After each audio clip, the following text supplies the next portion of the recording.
feel like maths and it just wasn't called maths. And that really, all of those skills really helped me in my career and in my life. And we have here, it'll be exactly the same for all the young people here today. Young people studying at this college will go on to do visual effects, animation, screen business. I know a big shortage in the industry is also film accounting. So there'll be many, many areas, and maths will be a part of that, even though it may not feel like maths. So it is a real honour to introduce a man who uses numbers, let's face it, every day, whether it's halving inflation, growing the economy, or reducing our national debt. A man whose math skills need no introduction. Ladies and gentlemen, please welcome the Prime Minister.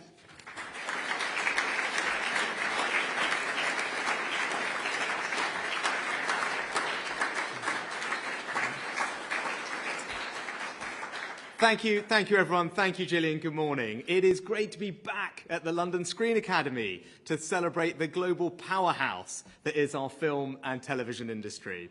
From Star Wars to Game of Thrones, 007 to Top Gun Maverick, you name it, we make it. And in fact, right here is where we're training up the next generation of BAFTA winners, the producers, set designers, visual effects specialists, who are going to ensure that the UK remains one of the most creative countries in the whole world.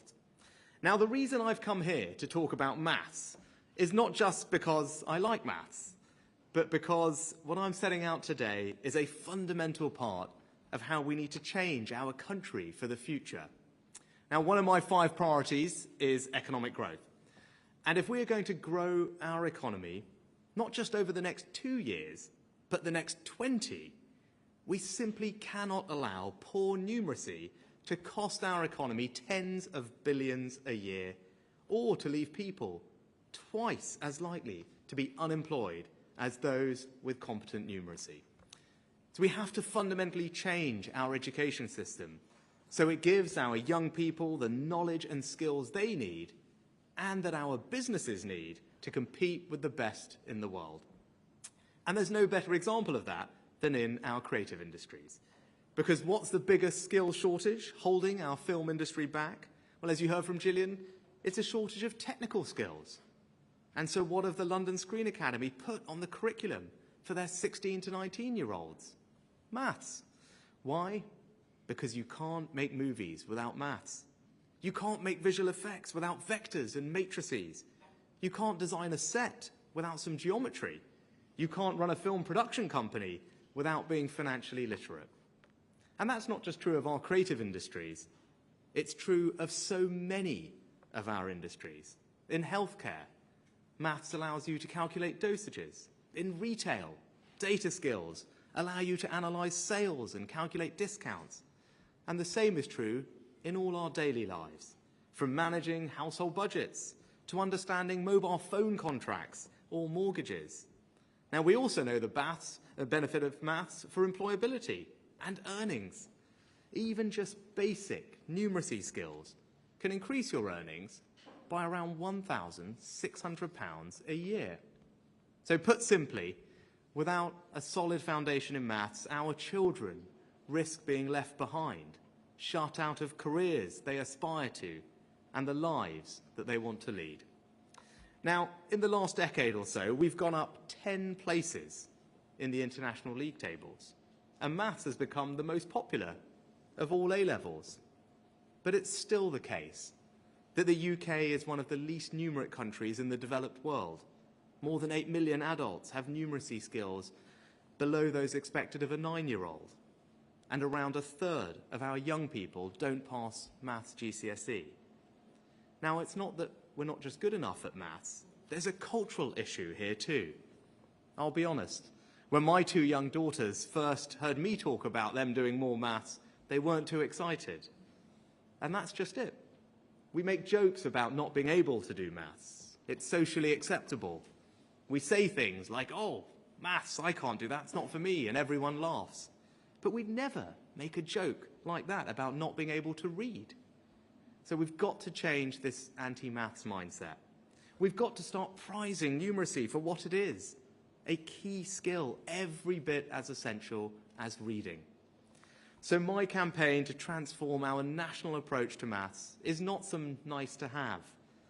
It's about changing how we value maths in our country and changing the way our education system works to deliver it so that all our children get these vital skills for life. Now, parents and teachers listening to this will want to know what that means for our children today. So let me tell you. We're in the process of making maths more accessible, building our children's confidence so that they don't fear maths. We're creating more sector-specific content that can excite young people about the relevance of maths for the careers that they aspire to help teachers bring maths to life in the classroom, from building sets for school plays to calculating the angles of free kicks or the speed of a Formula One car. We're extending our maths hubs, unique partnerships of expert schools that support maths teaching, and we're strengthening maths in primary schools, including with a new, fully funded professional qualification for those that are teaching it.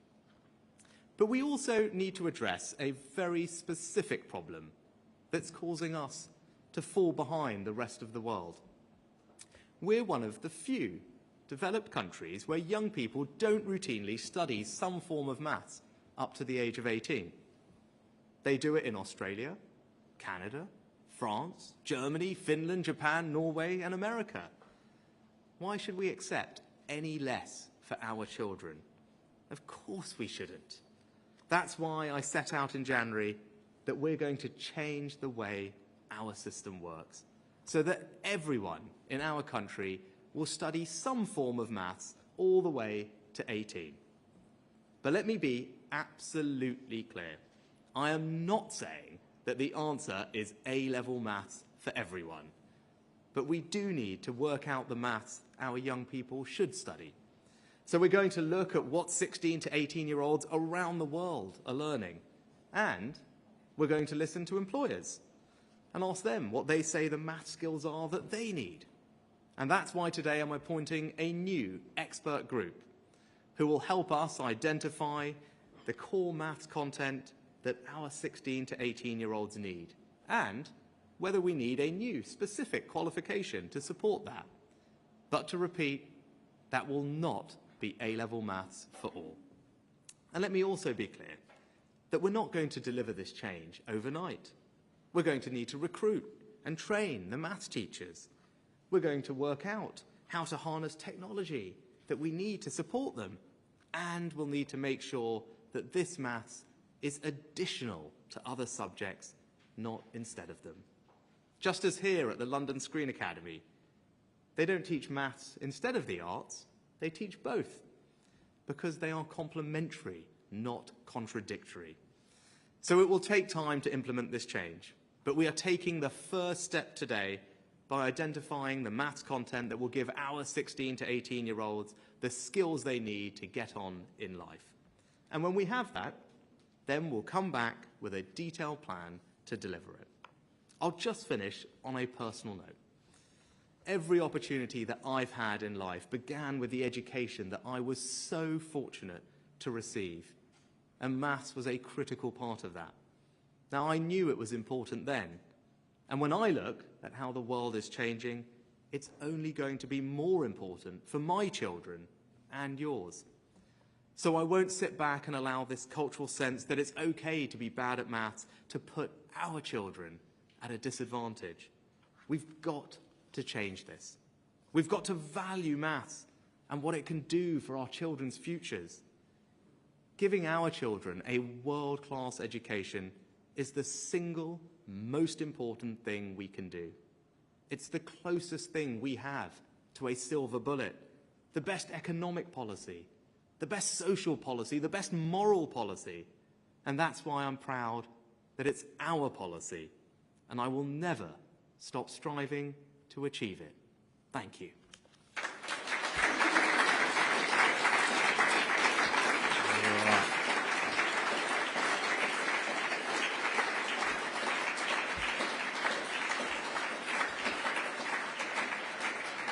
Thank you. Right, thanks very much. Now, we've got time for a good bunch of questions. So before we get to the media, I was going to see. Now, do you guys have any questions to start with? And then we'll see who else has some. I've got a question. You mentioned that A-level maths isn't for everyone. So will we see like more kind of diversity in the different types of maths courses that we could potentially do post-16? Brilliant. That is exactly what we're going to see. And I think when I first announced this in January, everyone was very panicked that it meant A-level maths for everybody. And that's why I wanted to be crystal clear that it's not. Now, it's great, though, that let's recognise, more and more people are taking A-level maths. And as Gillian will remind us, it is now the most popular A-level. Right, so it's a sign of progress. But what we're announcing today is a new expert group of people drawn from academia, from business, from all sorts of walks of life, from education, and they're going to help us figure out exactly what that content should be. And one way we're going to look at that is by talking to businesses and say, in all these different industries, what are the type of math skills that you value and that you need? And we're going to look around the world, because as I pointed out, we're literally one of the very few developed countries where we don't have our children study maths up to 18. So we're going to look around at all those countries I mentioned and say, well, what are all their students studying between 16 and 18? Because that should give us a rough sense of what you need. And we'll put those two things together, and then we'll say, aha, this is it. And it won't be A-level maths. It will be something different. And then we'll figure out how to deliver that. So you're exactly right. So hopefully that sounds good and gives you some reassurance as well. Right, who's next? Anyone else? All good? No others from you? Anyone else have some questions before we get over to the media? Okay, gosh, it's very quiet. Anyway, actually, I'll broaden up. Do you have any questions on things that are not related to maths? I'm also fine for those. All fine? Right, okay, well, we'll turn to the media for some questions. So we start with the BBC. Thank you, Prime Minister. Chris Mason, BBC News. You talked today about an aspiration, but with very little detail. And yet, the context is one where, for many pupils and parents, there's going to be further disruption to their education with strikes coming up, as well as the prospect of strikes going on for months and months ahead in the NHS. Shouldn't the strikes and sorting them out quickly be your priority? Right, thanks, Chris. So lots in there. The first thing to say is let's talk about what's going on in schools. And there'll be some teachers here. And the first thing I want to say, and Gillian would echo this, is that I think our teachers do an incredible job. I think you probably heard from what I said earlier. I think delivering a world-class education system is about the most important thing that we can do for our children's futures and for our country. And that starts with having the best teachers. I think all the research tells you that. Our own experience as parents tells you that. The most transformative thing for a child's education is the quality of the teaching, and that's why it's right that we respect, we revere, and we support our teachers, and I'm so grateful to them for the incredible job they do. And that's why we worked really hard to find a way to come to what I thought was a reasonable and fair settlement on pay. And it represented about an 8% increase for most teachers, around a 13% increase for new teachers, taking their starting salary up to £30,000 over the course of the next year, which is something that we'd committed to do a couple of years ago, and I'm pleased that we're able to deliver that.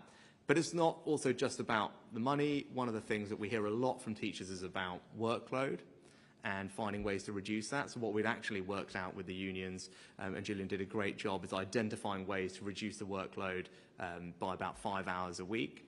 And so put together, we thought that that was a reasonable and fair package in the circumstances. So obviously I'm disappointed, and as I said, I don't want our kids' education to be disrupted. I think no one wants to see that. Our door is always open, and we continue to hope that we can find a way through. But as I say, that's the situation on that, and we are able to focus on that. But it's also right that we look to the future. It's also right that we think about our kids and how we can make sure that they can fulfill all the opportunities ahead of them, live the lives that we want them to live, make sure they can enter every career, compete with everyone around the world, go about their daily lives, getting their mortgage, figuring out the discounts, all the things I talked about. That's fundamental to building a strong country and a strong society, and it's right that we embed the plans for that. I admit, as I said, not going to happen overnight. Right? This is a big long-term reform, but we're taking the first step today, and as brilliant first question was about, it's about figuring out, well, what's the content? And once we've got the content right, then I can come back and then talk to you about, well, what does that mean for the new teachers, how we're going to teach the course, and then how we're going to roll it out. But it's the first step on that journey.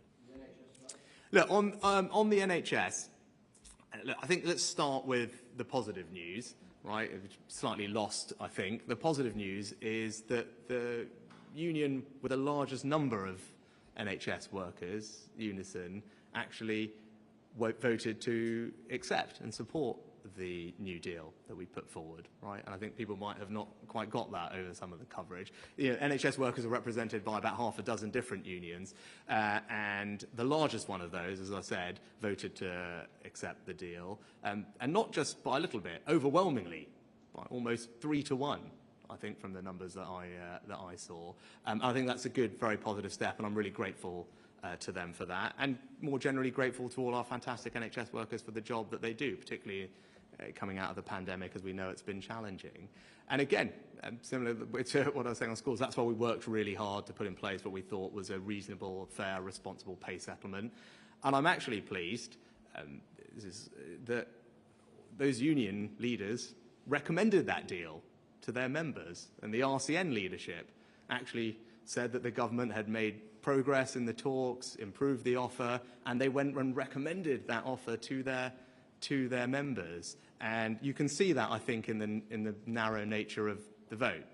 Kind of, I think it was 54-46, so it was a very narrow vote rejecting the pay offer. And indeed, when you look at the turnout, it's a minority of members of that union who are voting to strike. And I think, voting to strike with no derogations, given the closeness of the vote, is obviously disappointing, and I think everyone will be concerned about the impact on patient care. But as I said, our door is always open to have talks, and there are other unions who are currently in the process of balloting their members, and hopefully they can see that the offer that we put forward is a reasonable one that recognises their hard work and the contribution they make, and also recognises that we have to do these things in a way that's affordable for taxpayers, but also gets inflation down. Right? And so the first one of my priorities to halve inflation. That's because all of you in this room, everyone watching, is impacted by the cost of living and what they're seeing with their bills. And I think we all share a desire to ease that burden, and that means being disciplined as well, so we can get inflation down, ease the burden on bills, and that's what we're going to do. Right. Can I turn to Sky next? Thank you, Prime Minister. Beth Rigby from Sky News. Prime Minister, you talked about your excellent independent education and the way in which that built your maths abilities. You also said a third of kids fail maths at GCSE, and you said that this was a cultural issue, but isn't it a provision issue? Because nearly half of maths teachers around secondary schools here in Islington or in Hackney next door, they don't have a specialised maths teacher at state school teaching the maths, not 16 to 18, but up to GCSE. So I put it to you, for parents listening to this today, wouldn't it be better if, as Prime Minister, you actually gave a commitment that kids would be given the tools in state schools to pass maths at GCSE, and make a commitment to that and fix the basics before you talk about the next steps? Because for many parents, they can't even get a good state school maths teacher for their secondary school kids. Thanks. You know what, the good news is we're doing both, right? And that's positive. Of course, we can't wait till 16. We've got to make sure that we not only change the culture of how we approach maths as a society, and that's something that's pervasive and will take time, but we're starting actually at primary school. And I highlighted a couple of the great things that Nick and Gillian are doing. One of them is something called Maths Hubs. And we now have 40 of these hubs, which are specialist schools that help train other schools in how to teach maths at primary. And they work. Actually, we know the evidence tells us they work, or the research tells us that they work, and we're rolling that out. So actually, over the course of this Parliament, we'll get to around, I think Nick will correct me, about 3/4 of all primary schools. So that's a great innovation. I talked about the curriculum changes we're making just to help make the content more engaging. And I remember talking to a fantastic maths teacher who was using, I think, as I mentioned in my speech, actually talking about football and free kicks to teach time and distance and angles, and it's things like that that actually really help. But also, you talked about teachers at primary school. We're rolling out a brand new MPQ for maths teachers, and it's going to be fully funded, so no cost to the teachers, and that will really help. It'll be voluntary, but it'll be very supportive of the teachers who are doing exactly the job that you mentioned, Beth, which is so important, and they deserve our support. And those are some of the building blocks that we've put in place to do that. And look, I'd make the point that we have made progress. We've moved up 10 points in the international rankings, but we need to do more. And I think if you look at what Nick did previously in phonics in particular, our track record on this stuff is great. right? You know, in 2012, Nick will correct me, I think less than 60% of our 6-year-olds had the proficient standard in reading. But because we reformed and put a lot of focus and attention to it, that now is well over 80% and increasing. So look, we know we can do this when we focus on it properly, and we're going to bring that same discipline and focus to maths. And you're right, it will start at primary school. We're already getting on with that.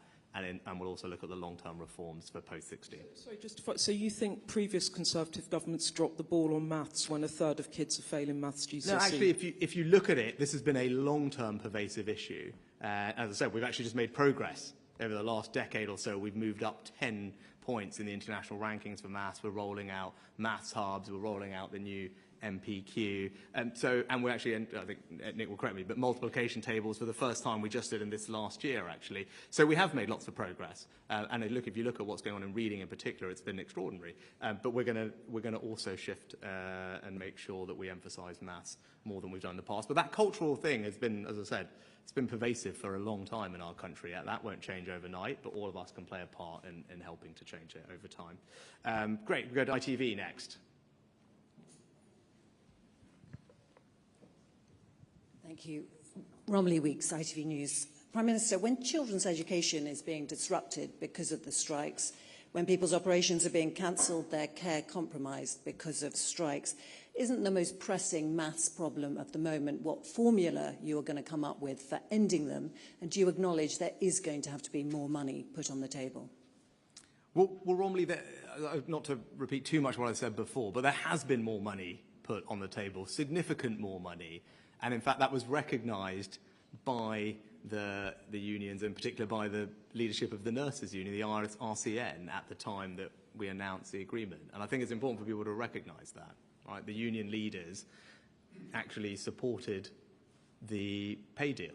They recognised that it was a big step forward from where we were, that it did put new money on the table, that it was progress, and that's why they recommended it to their members. And as I said, the largest union for NHS workers has accepted the deal, or their members have overwhelmingly, and we still have other unions that are left to vote. So I think we should let that process play out, and as I said, people will hopefully go over the numbers and see that it does represent a good and fair settlement in the circumstances. And it's also not just about pay.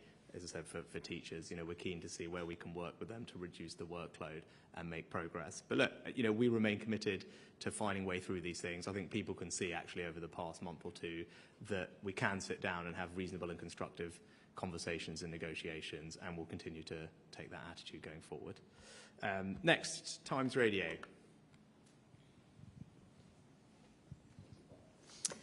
Good morning, Prime Minister. Lucy Fisher from Times Radio.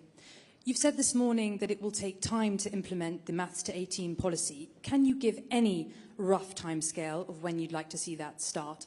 And secondly, I wanted to ask you about NHS waiting lists, which you've vowed to bring down and to reduce the time that patients are waiting for treatment. Last week, official NHS England figures showed waiting lists have gone up, not down, reaching a new record high of 7.22 million people waiting for routine hospital operations. Health strikes are predicted only to exacerbate the backlog. So are you losing hope that you can successfully cut NHS waiting lists? Thanks, Lucy. On the first one, about the timing for this, so we're expecting the group to come back to us about July with a kind of sense of what's the curriculum that we should be looking at for 16 to 18. And then once we have that, then I think the next, you'd expect us later in the year to be able to then come back and say, well, this is how we will implement it over what time scale, and we want to get it right. But that's the rough time scale on the next steps of this. But look, you can't rush something like this. It's a big reform, and it's important that we get it right. And that's why first we need to figure out what it is that we need the curriculum to be. And once we know that, then we can think about, well, what does that mean for teachers? How can we use technology? And what's the pace at which this can be rolled out? And on waiting lists, yes, it's really important to me that we cut NHS waiting lists. That's why it's there as one of my 5 priorities. Now, I set out a few ways that was going to happen, how we were going to measure ourselves. Last year we hit the first of those targets, which was to practically eliminate the number of people waiting 2 years for treatment, which is obviously unacceptable. So that was done and accomplished. At spring this year, I said that we would practically eliminate those waiting 1.5 years for their treatment, and I said we were on track to do that. The industrial action obviously makes that more challenging, but we're pushing hard to meet that target. And then what I said is that by spring of next year, we would aim to virtually eliminate the one-year waiters, but also at that point have the overall waiting list falling. Right, so that's the kind of timescale that I set out for those, and I said the next one is, you know, people waiting a year and a half, making sure that we eliminate those practically this spring, and we're working really hard to do that. I'm really grateful to everyone in the NHS who has been working exceptionally hard to focus on that, and we're going to do that in a range of different ways. I do remain hopeful. Right, of course, industrial action makes these things more challenging, but we're making sure that all the extra money that we've put in the NHS, and remember it is billions and billions of pounds extra that we've put in the NHS and social care over the next couple of years, is spent really well on driving down the waiting list. So whether that's new community diagnostic centres, easy one-stop shops to get all the diagnostics you need, whether it's new elective surgical hubs where we concentrate specialty elective activity, whether it's we work with those trusts that are not doing as well as others and learn and pass that best practice around. There's lots of different initiatives that we've got which are going to help us bring those waiting lists down, and something that I'm focused on and I'm going to continue to make sure we deliver. But look, of course industrial action makes that more challenging, but we're going to keep going at it because it's important to the country. Next, the Sun. Thank you, Jack Hudson from The Sun. Prime Minister, at the age of 16, you can join the army, but under your plans, you won't be able to decide whether to drop maths. Isn't forcing people to study a subject they loathe just chucking good money away? And secondly, if I may, do you support changing the name of the Brecon Beacons, or is it just virtue signalling? So on this thing about forcing, I think that's actually literally coming at it the wrong way. So I think you ask yourself, why is it that virtually every other developed country in the world thinks that it's the right thing for their children to be studying some form of maths up to 18, right? And if you look at it, why is it that we're not doing as well as I think we all want to do when it comes to numeracy in our country today? And then you've got to ask yourself, is that right? And I don't think anyone could justify that, right? And it's not good for anybody, and it's actually disproportionately not good for those who are more disadvantaged. It means it's more likely for them to not have a job. It's more likely that they're missing out on £1,600 a year of extra earnings. I don't want that. I don't think you want that. I don't think anyone wants to see that, right? So I think it's right that we try and see if we can address that. And that's what we're going to do. And we're going to do it carefully, and we're going to make sure that we get the curriculum right. And as I said, it's not about forcing everyone to do maths A-level, right? But it's about making sure that they study the right form of maths. And it's about changing the culture, and that's incredibly important. And I actually is reflecting, when I first announced this in January, I saw some of the reaction to it. And I thought that actually spoke to this kind of anti-maths mindset that we've got to challenge a little bit, right? And I've just, this is not about setting up this false contest between, well, do you do creative subjects or you do maths, as you guys do brilliantly here? You do both, right? And most careers and most industries are going to require both. And it can't be socially acceptable or culturally acceptable for us not to value maths in the way that we currently do. And I think if you've got 5 minutes, I urge everyone to spend 5 minutes this evening on the National Numeracy website. And his charity, he does really excellent work in this area that I came across a little while ago when I was Chancellor. And there's some really powerful research, case studies, examples of the challenges we face around changing this culture around maths. And I think it's actually, had an impact on me and just when I was out and about. And I think if you spend 5 minutes on that website and read some of the things about that, you'll see why this is so important and why we all need to work together to try and bring about this change. And then lastly, if I go to the Telegraph. Sorry? On the Brecon Beacons. God, I haven't seen it, so I have to get back to you on it. Right, so I missed that. Sorry, in all my prep for this. Telegraph. Thanks, Prime Minister. Dominic Penner on the Daily Telegraph. The consensus across the sector has been broadly supportive, but people are saying that more specialist teachers and more funding is needed. How much more funding are you prepared to put into these reforms, and would that be new money or existing money from elsewhere? And what do you actually plan to do to win the argument around maths other than just extend it to 18? How do you plan?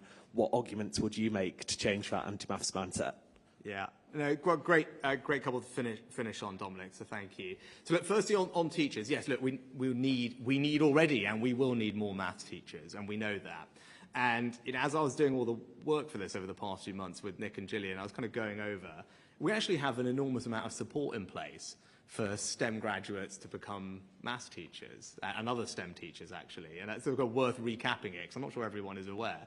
So now, if you're coming from one of those backgrounds, you can get a tax-free bursary worth up to £27,000 to take your teacher training, right? So obviously that's I think most people will see that that's a significant sum to kind of incentivize you to come from those backgrounds, tax-free, to go and do teacher training in these subjects. And then, but we don't stop there. We don't stop there. In these particular subjects like maths and other STEM subjects, and in particular parts of the country where there are shortages or we really want to add extra help, if you go and work in those subjects or in those areas, you can get extra payments worth around £5,000 a year, tax-free, for around 5 years. And that all comes on top of your starting salary, which is going up to £30,000. So those are some of the things that we've got in place, because you're right, we need to attract more people into these STEM areas. And those are some of the provisions that we've put in place. As I said, £27,000 tax-free bursary when you're training to become a teacher.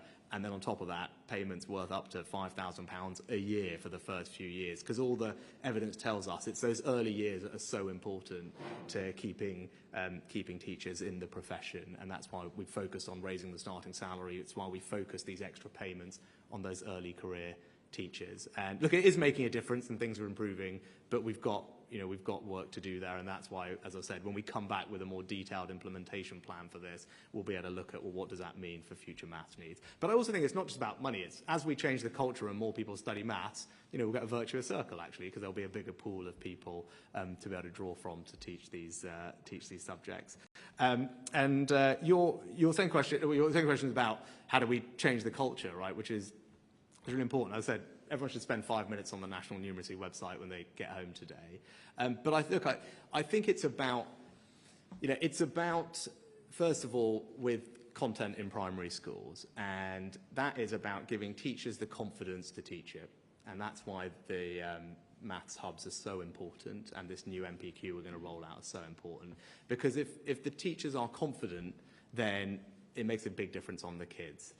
And then part of what's making the teachers confident and making the kids engaged is having the curriculum that is engaging. And as I said, and Gillian did brilliantly in her opening remarks, it's all the things where you are doing maths, but you don't quite realise you're doing maths. And it's making our curriculum reflective of that. And as I said, much more fun to learn about how a free kick than it is probably to do time and distance equations or angles, right? And it's things like that which increasingly we are putting into the curriculum that I think you can see children responding to really well.